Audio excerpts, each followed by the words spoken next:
Namaste, my friends. I'm hoping the third time is the charm. This is the third time I've tried to record this from this place right here. Just to catch you up briefly, I don't think I posted my last couple of vlogs. They were pretty depressing. I may go ahead and post them just as a follow-up. As you know or may not know, depending on if I post those vlogs or not,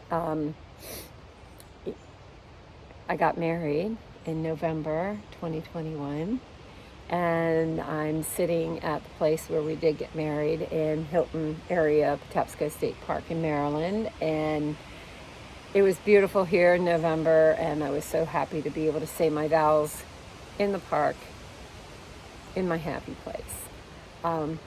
So that's why I'm at this particular spot right now, but it's a beautiful Saturday morning in June, and the weather couldn't be any better. If I had to pick a perfect day, this is what I would pick. It's absolutely phenomenal. So I just thought I'd check in. I do want to return to my vlog. I think I need to return to some sense of sanity. I have deliberately, it's been over a year now, I think, when my life just turned upside down. It was August of 2021 where we made the decision after 8.5 years of being together that we wanted to get married and move forward together. And as you know, I was extremely happy where I was in my condo, and I miss it terribly. I do, and I knew that I would miss it because for us to be married, I did make a deal. I hate to say the word deal, but we compromised, and I moved back into the house in Baltimore so that he could do some more work there.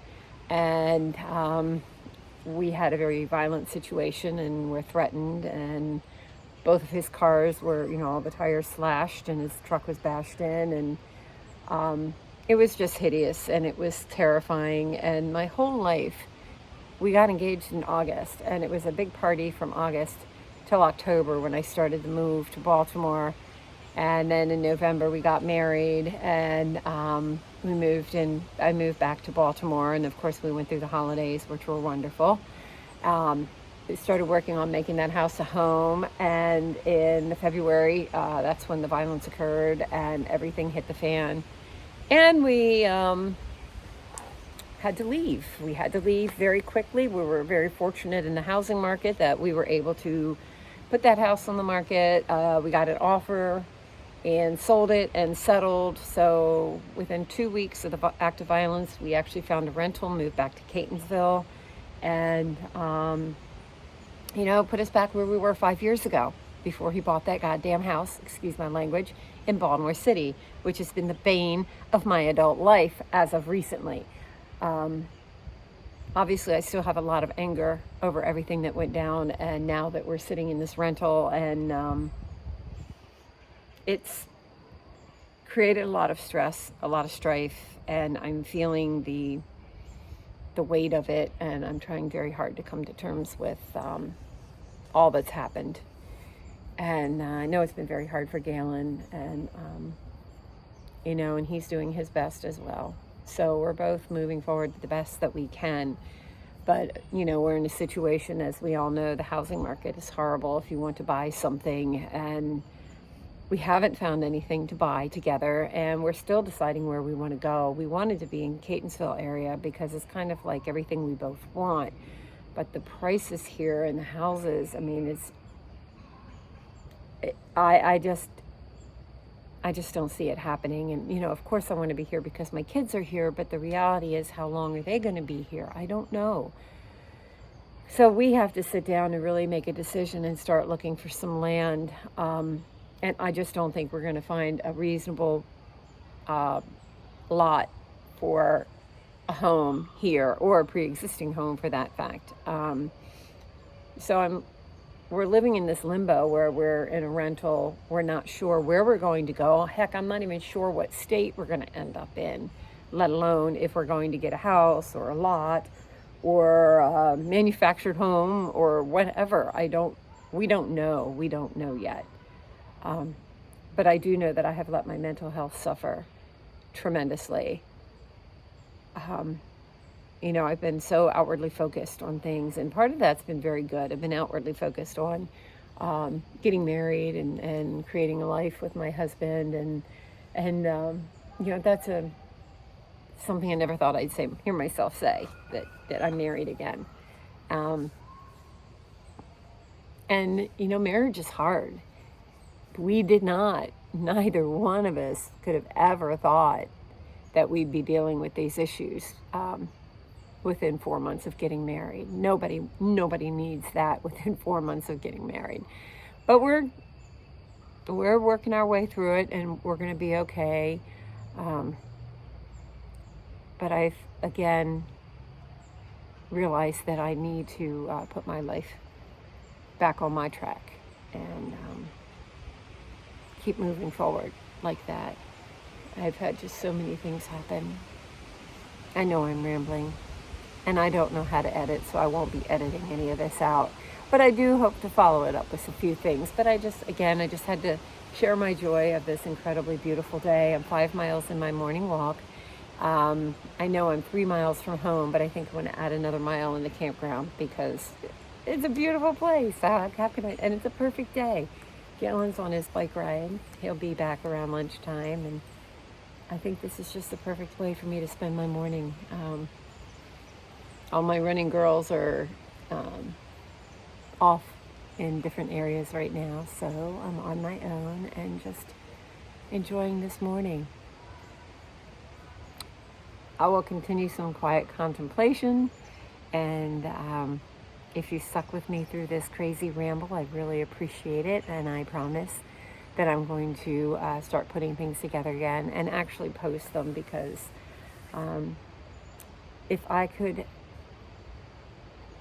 be able to speak to only one person out there and let them know that they're not alone in their adulting struggles and their struggles of moving forward with their lives as an older woman.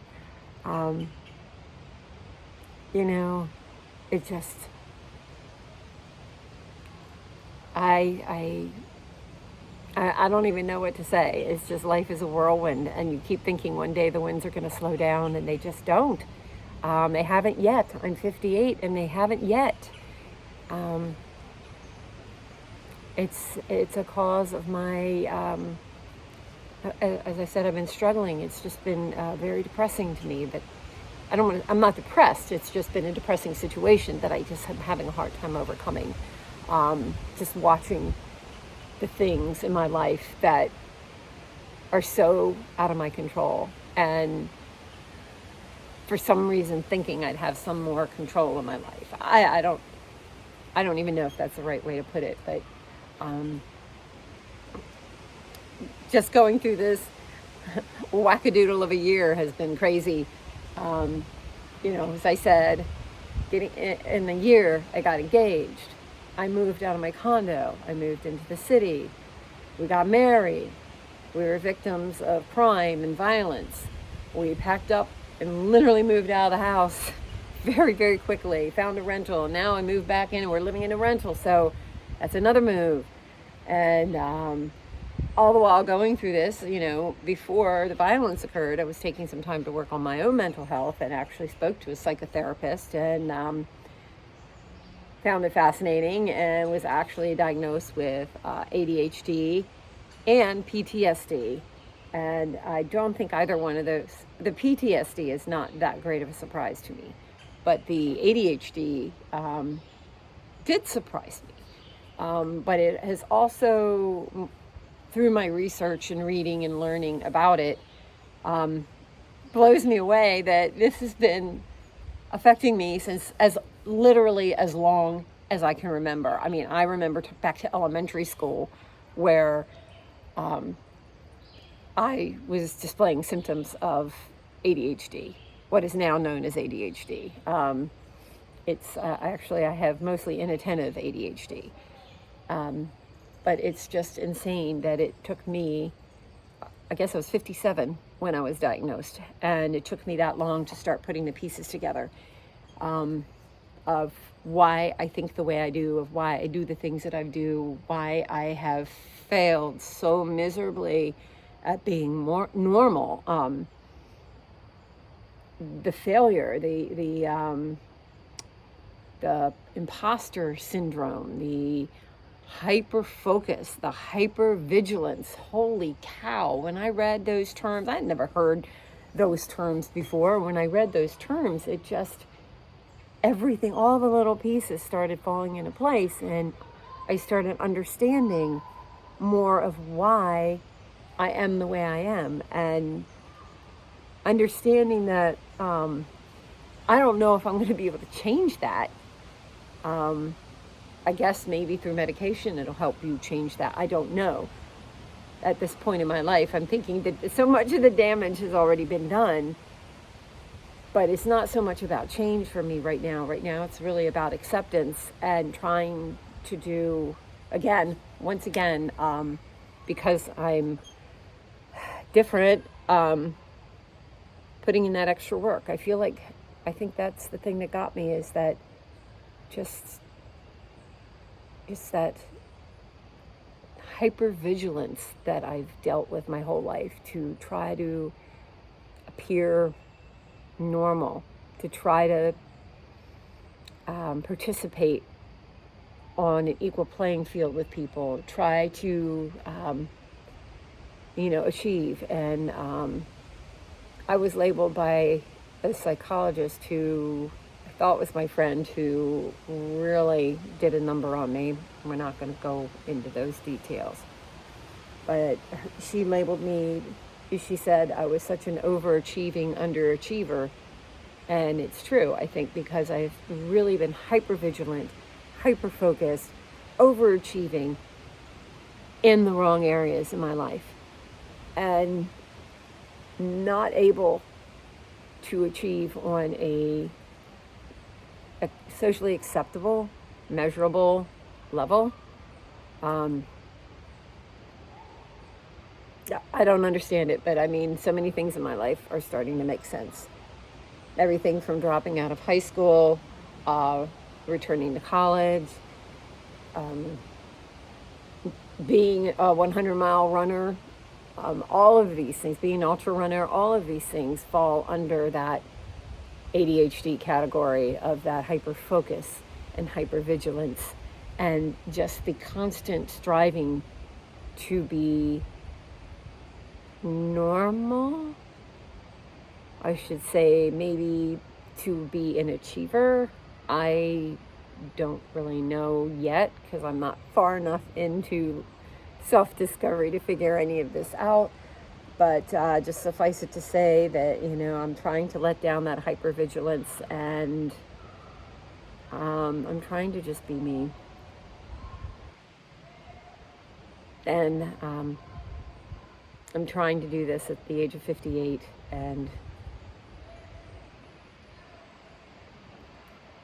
it is what it is. But if I could help anybody, just one single person, that would be lovely. And I've rambled on again. Thank you for listening to me. I'm going to go enjoy this beautiful day. I'm certainly well rested from sitting here, and maybe I'll actually post this on YouTube. Thank you for listening. Peace.